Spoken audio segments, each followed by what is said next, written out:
أنقذ النادي الإفريقي موسمه بعد تتويجه بلقب كأس تونس للمرة 12 في تاريخه، وذلك بفوزه على اتحاد بن جردان بهدف دون رد في المباراة النهائية. مراسلنا نافع بن عاشور رصد فرحة مدرب ولاعبي الفريق في هذا التقرير من تونس.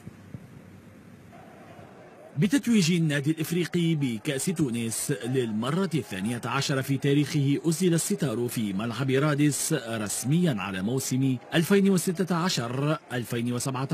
بمشهد ختامي تفوق فيه الإفريقي على اتحاد بن جردان الذي يعد بلوغ النهائي في ثاني موسم له في الدرجة الأولى، تتويجا في حد ذاته. تعرفوا مقابلات الكاس العبره بالانتصار، العبره بالرفع اللقب، وهذا اليوم اللي صار. نبارك للملاعبيه بتاعي، نبارك لجمهورنا الكبير اللي اليوم نهار كبير على مستوى الطقس، على مستوى المناخ سخانه برشا، لكن اليوم ما بخلوش علينا بالمؤازره نتاعهم بالتشجيعات نتاعهم، وهذا يعطينا شحنه.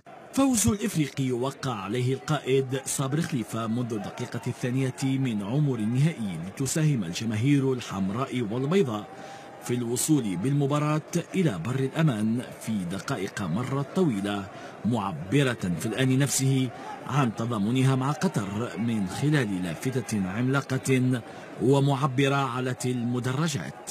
أهم حاجة ظهر لي تقعد هي تتويج بالكاس هذا بعد 17 سنة اللي جات دخلت خزينة النادي الإفريقي. ظهر لي جمهور هذا كيف اللي جاء اليوم وضحى في طقس سخون برشا في رمضان وصايمين. ظهر لي أقل حاجة يكون نجم ناديوها له اللي هو معناها يروح فرحان بالكاس هذا. الكوب يتربح ما يتلعبش في الميدان، معناها نجم تلعب بالخايب وتربح. الحمد لله هذاك هو اللي صار. ان شاء الله اللي جاي خير، والحمد لله فرحنا الجمهور الكبير هذا نتاع النادي.